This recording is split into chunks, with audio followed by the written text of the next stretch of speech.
Hi and welcome to the high priestess tarot. आप सब लोगों का बहुत ज़्यादा स्वागत है। आई होप आप सब खुश हो, हेल्दी हो, अपना ख्याल रख रहे हो। सो आइए देख लेते हैं दैट आप सब के लिए क्या आने वाला है यहाँ पे। Cancers for February ending. Let's see क्या आप लोग एक्सपेक्ट कर सकते हैं। ऑल्सो एक चीज़ मैं कहना चाहूँगी कि ये एक बहुत ही जनरल सा रीडिंग है। जितना रेजोनेट करे उतना ही लेना, जो रेजोनेट ना करे उसे यहीं पे रख के जाना। एंड ऑल्सो मेरे बारे में इंफॉर्मेशन आपको नीचे डिस्क्रिप्शन बॉक्स से मिल जाएगा, आप वहाँ से जाके डेफिनेटली देख सकते हैं। Okay, so Cancers, what I see for you coming first of all is a lot of energy, जहाँ पे यूनिवर्स आपको कह रहे हैं कि आप जो सोच रहे हो ना वो सही है। आप जो सोच रहे हो, आप जो प्लानिंग कर रहे हो, आप जो स्ट्रैटेजी बना रहे हो, आप सही डायरेक्शन में हो। आप बहुत करीब हो यूनिवर्स के इस वक्त। यूनिवर्स या फिर आपके गॉड्स, आपके एंजल्स, एंसेस्टर्स, आप जो नाम से बुलाना चाहते हो, वो लोग आपको सुन पा रहे हैं, समझ पा रहे हैं। कोई भी टफ सिचुएशन जहाँ से आप गुजर रहे हो, चाहे वो फाइनेंशियल प्रॉब्लम हो, लव इशू हो, फैमिली इशू हो, हेल्थ इशू, वॉटेवर, ये लोग आपको हेल्प करने की कोशिश कर रहे हैं। आपके ड्रीम्स और आपका इंट्यूशन पे बहुत ज़्यादा फोकस डालना है आपको इस टाइम पे। ऑल्सो आपका थ्रोट चक्रा, आपका कम्युनिकेशन पावर बहुत हाई है। ये मत भूलना दैट आप एक कम्युनिकेटर बन सकते हो, या कम्युनिकेटर इन द सेंस कि आपकी जो भी प्रॉब्लम्स है ना इस वक्त, आप उन प्रॉब्लम्स को थ्रू योर कम्युनिकेशन सॉल्व कर सकते हो। मे बी किसी से अगर आपने क्लियरली कम्युनिकेट किया, किसी को लेटर लिखा, किसी को एप्लीकेशन भेजा, कोई लीगल नोटिस किसी को लिख आप किसी लॉयर से लिखवाए, या फिर अगर आप पब्लिक स्पीकिंग करते हो, सोशल मीडिया इन्फ्लुएंसर हो, जो भी आप हो, ऐसी आपका कम्युनिकेशन इस वक्त आपका एक हथियार है या आपका सबसे बड़ा पावर है। सो ये कम्युनिकेशन स्किल को आप जितने अच्छे से इस्तेमाल कर पाओगे उतना बेहतर आपके लिए होगा। ऑल्सो आप कुछ रिसीव कर रहे हो यहाँ पे फेब्रुअरी में। कुछ लोगों के लिए ये यूनिवर्सल गाइडेंस है, लाइक यूनिवर्स आपसे बात कर रहे हैं, आपको साइन या सिंबल्स भेज रहे हैं, किसी भी टाइप के हो सकते हैं ये साइंस, या फिर आप रिसीव कर रहे हो किसी टाइप का blessing. And for some of you this is a karmic situation. मैं क्या कहना चाह रही हूँ कि कुछ लोग ब्लेसिंग आपको मिल रहा है बिकॉज आपने कुछ अच्छा कर्म किया होगा, आपने कुछ किया होगा जिस वजह से यूनिवर्स को लगा कि आप ये ब्लेसिंग डिज़र्व करते हो इस वक्त। एंड वो ब्लेसिंग ये होगा कि आपके इस सिचुएशन में जहाँ पे आप प्रॉब्लम फेस कर रहे हो, वहाँ पे आपको एक सुधार देखने को मिलेगा, वहाँ पे प्रॉब्लम का सल्यूशन मिलेगा, या फिर प्रॉब्लम ऑटोमेटिकली कम हो जाएगा उस एरिया ऑफ योर लाइफ में। दूसरा ये है, ये बहुत ध्यान से सुनना, for some of you this is a karma जो आपके लिए हो रहा है। एंड ये बहुत ही, मैं नहीं कहूँगी कि ये सबके लिए है, ये उन्हीं लोग रेजोनेट कर पाओगे जिन लोगों का ये कार्मा है। बाकी के लोग ये पर्टिकुलर जो मैसेज मैं अभी बोलने वाली हूँ इसे आप इग्नोर कर सकते हो। This is a Karma of something you did. आपने कुछ बुरा किया है या किया था पास्ट में, एंड आपको पता है ये क्या है। वॉट एवर इट इज़, छोटा बड़ा कुछ भी आपने किया हो, this is like universe giving you अ कार्मिक लेसन। यूनिवर्स आपको पनिशमेंट नहीं देंगे, लेकिन यूनिवर्स आपको बस एक सबक सिखाना चाहते हैं इस प्रॉब्लम के थ्रू, या ये जो सिचुएशन आप इस वक्त फेस कर रहे हो इस सिचुएशन के थ्रू। नाउ ये जो लेसन है जितना जल्दी आप समझ पाओगे उतना ही बेहतर है। बट एक चीज़ याद रखना, ये लेसन है, ये पनिशमेंट नहीं है। एंड इसका मतलब ये नहीं कि ये आपका लाइफ ख़राब कर देगा या आपका लाइफ में झंझट लेके आएगा, ऐसा नहीं है। आपका लाइफ जैसा है वैसा ही रहेगा, लेकिन वहाँ पे कोई लेसन आपको मिल रहा है जो आपको समझना आपके लिए बहुत ज़रूरी है। सो थोड़ा सा अपना फोकस वैसे देख के देखना, फोकस रखना। Now coming to your career situation here, I see that आप थोड़ा सा स्टेबल हो रहे हो। मैं नहीं कहूँगी बहुत स्टेबल, बहुत लाइक एकदम आप सेटिस्फाइड हो 100% नहीं, पर आई सी आपको थोड़ा सा जो टेंशन था, आप आप बहुत ज़्यादा फोकस थे, सोच रहे थे क्या होगा, फाइनेंसेस कैसे आएंगे, नौकरी मिलेगा या नहीं, ये कैसे होगा, वो कॉन्ट्रैक्ट, वो एग्रीमेंट। लेकिन इस वक्त आपको थोड़ा सा सुकून मिलेगा। आई सी स्टैग्नेशन, लेकिन ये जो स्टैग्नेशन है, यहाँ पे टेंशन कम है। Like I am not saying कि आपके पास भर भर के फाइनेंसेस या अपॉर्चुनिटीज़ आएंगे, नहीं। पर अगर नहीं भी आएंगे तो भी आप सेटिस्फाइड रहोगे, क्योंकि आप इस वक्त जो काम कर रहे हो, चाहे वो पढ़ाई हो, चाहे वो जॉब हो, बिजनेस हो, आपका जो भी आप चल रहा है फ़िलहाल, आई फील लाइक आप उस पर तो फोकस्ड रहोगे ही रहोगे।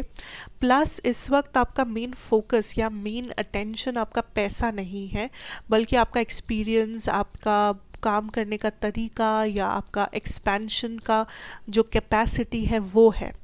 इस वक्त आप फाइनेंसेस पे उतना इंटरेस्टेड नहीं हो जितना कि आप काम सीखने में इंटरेस्टेड हो, या अपने बिजनेस को बढ़ाने में इंटरेस्टेड हो, या नई स्ट्रैटेजीज़ को इस्तेमाल करने में इंटरेस्टेड हो, या फिर मे बी आप नया कुछ जानकारी लेने में इंटरेस्टेड हो। So there is some things जो आप कर रहे हो अपने करियर में जो आपको काफ़ी ज़्यादा एक सेटिस्फाइंग सा एनर्जी मिल रहा है, जिससे आप सेटिस्फाइड हो आपके काम से, लेकिन साथ साथ आपके फाइनेंसेस में उतनी ज़्यादा कोई उतार चढ़ाव नहीं है। पर जितना भी फाइनेंस है उससे आप खुश हो, उससे आपका काम बन रहा है, आप सेटिस्फाइड हो। एंड इस वक्त आपको उतना ज़्यादा क्यूरियोसिटी अपने पैसों के ऊपर नहीं है, आप उतना ज़्यादा फोकस्ड नहीं हो, क्योंकि आपको पता है कि जो काम इस वक्त आपके हाथ में है, अगर आप वो अच्छे से करोगे, या अगर आप कुछ नया आइडिया वगैरह को सही तरीके से अपने काम पे इम्प्लीमेंट कर पाओगे, तो फाइनेंसेस आपके पास ऐसे ही आ जाएगा, एफर्टलेसली आएगा। सो इस वक्त आपका बैंक बैलेंस या आपका कमाई आपके लिए उतना ज़्यादा इम्पोर्टेंट नहीं रहेगा। ओके, नाउ सेकेंडली और third situation is your love और योर पर्सनल लाइफ। नाउ यहाँ पे again I see two conflicting energies. एक साइड पे आप हो, एक साइड पे आपके पर्सन। आपके जो साइड में I see how do I explain, आपके साइड में you are more focused on कि इसका फ्यूचर क्या होगा, या आप बहुत ज़्यादा फोकस कर रहे हो डिटेल्स पे, इस कनेक्शन का जो डिटेल है, इस कनेक्शन, इस पर्सन के जो डिटेल्स है, कि ये कब क्या करते हैं, ये लास्ट ऑनलाइन कब आए थे, ये लास्ट कॉल किसको किए थे, या ये कब आपसे झूठ बोले, या कौन सा बात इनका मैच नहीं हुआ इनके एक्शन से। सो आई फील लाइक आप थोड़ा सा ज़्यादा इट्स लाइक थोड़ा सा आप पैरानॉइड सा बिहेव कर रहे हो। या तो कोई इनसिक्योरिटी आपका बाहर आ रहा है, कोई अनहील्ड ट्रॉमा जो पास्ट रिलेशनशिप्स में थे, या कुछ तो है, कोई शैडो साइड जिससे फ़िलहाल आप डील कर रहे हो। एंड यूनिवर्स इज सेइंग, ये कैसे पता चलेगा, आपके बिहेवियर से पता चलेगा कि आप छोटी छोटी बातों को बहुत सीरियसली ले रहे हो, हर एक चीज़ आपके लिए बहुत इंपॉर्टेंट बनता जा रहा है। इस पर्सन का लास्ट सीन, इस पर्सन का कौन सा बात मैच नहीं हुआ, इस पर्सन के छोटे से छोटे एक्शंस, छोटा से छोटा डिटेल्स, सब कुछ आप चेक करने लगोगे, या आपके लिए इम्पोर्टेंट होगा, या आप सोचने लगोगे, ओवर थिंक करने लगोगे। एंड दैट इज़ समथिंग जो आपको परेशानी दे सकता है। So you need to understand कि अगर ऐसा कोई भी एनर्जी आपको हो रहा है कि मे बी आप ना चाहते हुए टेंशन ले रहे हो, आप ना चाहते हुए भी बिना सोचे नहीं रह पा रहे हो, just focus on the actions. सोचने में टाइम वेस्ट मत करो, सोच के अपना दिमाग ख़राब मत करो, because the point is action. आपके पर्सन फ़िलहाल थोड़े से एक्शन ओरिएंटेड है, या तो ये एक्शन लेंगे आपके तरफ, या तो ये लेना चाहते हैं, या तो ये प्लानिंग कर रहे हैं। बट आपके पर्सन जो भी कर रहे हैं उससे पहले ज़्यादा सोच नहीं रहे।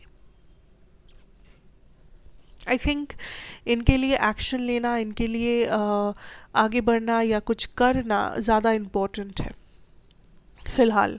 लेकिन आप वो नहीं कर रहे हो, आप सामने नहीं आ रहे हो, आप खुल के बात नहीं कर रहे हो, आप एक्चुअली में बस ओवर थिंक करते जा रहे हो, एनजाइटी में डूब रहे हो, आप खुद ही सोच रहे हो, फिर खुद ही उसका हल निकाल रहे हो, खुद ही अज्यूम कर रहे हो।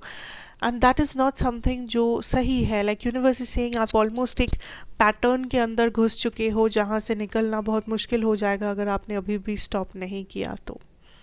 So it is very important कि आप ये समझे कि कहाँ पे ओवर थिंकिंग को फुल स्टॉप लगाना ज़रूरी है, कहाँ पे एक प्रॉपर चीज़ अनहेल्दी चीज़ में बदल जाता है। क्योंकि अगर आपको डाउट्स है, अगर आपको शक है, तो उसका पता लगना या पता लगाने के बहुत से तरीके हैं। ओवर थिंकिंग आपका तरीका नहीं हो सकता। ओवर थिंक करने से कोई भी रियलिटी नहीं बदल जाएगा। एक्शन लेने से बदलेगा, रिसर्च करने से बदलेगा, कुछ मूवमेंट करने से बदल सकता है। पर एक जगह बैठ के सिर्फ सोचते रहोगे पूरा दिन तो सिचुएशन नहीं बदलेगा। आपके सोचने या ना सोचने से situation will not change, but अगर आप सोचते रहोगे तो आप शायद रियलिटी से थोड़ा सा जुदा हो जाओगे, जो I don't think you wanted. क्योंकि आपके पर्सन तो काफ़ी खुश है, सेटिस्फाइड है अपने लाइफ से। there is a future in this connection I'm hearing, so even if अगर आप लोग इस वक्त साथ नहीं भी हो, I can still say that यहाँ पे एक future होगा। there will be a comeback, there will be a reconciliation, क्योंकि ये पर्सन डेफिनेटली प्लान कर रहे हो उस रिकन्सिलिएशन को। फ़िलहाल ये already I feel like action oriented हो चुके हैं। इन्हें अब बस एक्शन लेने की देर है, या ये बस अब एक्शन लेना चाहते हैं। ऑल्सो आई फील लाइक ये आपके एक्शंस पे फोकस कर रहे हैं कि आप कौन से एक्शंस ले रहे हो। क्या आप इनके आसपास जब होते हो, क्या आप सैड हो, क्या आप हैप्पी हो, क्या आप जेलस हो, क्या आप गुस्से में हो, what is happening. So this is somebody जो थोड़ा सा एक्शन ओरिएंटेड होंगे इस टाइम पे, एंड आप भी इस पर्सन से जितना एक्शन ओरिएंटेड रहोगे उतना बेहतर है फेब्रुअरी में। Because please try to understand, for some of you ये एक mental problem, like mental health problem बन सकता है, एंड उसमें कोई शर्म की बात नहीं है। मेंटल प्रॉब्लम या mental health problem is nothing to laugh about, और there it's not a joke, ठीक है। इट्स समथिंग सीरियस, एंड ये ना हो इसका ख्याल आपको रखना है, right. So that is what I have for you here, and आप बस ख्याल रखना, focus on the things I said, and I really hope कि सब सिचुएशंस आपके फेवर में ही होगा। So thank you, God bless you. अच्छा लगा हो तो ज़रूर बताना, लाइक शेयर कमेंट सब्सक्राइब अगर आप यहाँ पे नए हो, एंड मैं आपसे डेफिनेटली मिलूँगी फिर से एक और रीडिंग के साथ। Till then take care and good bye.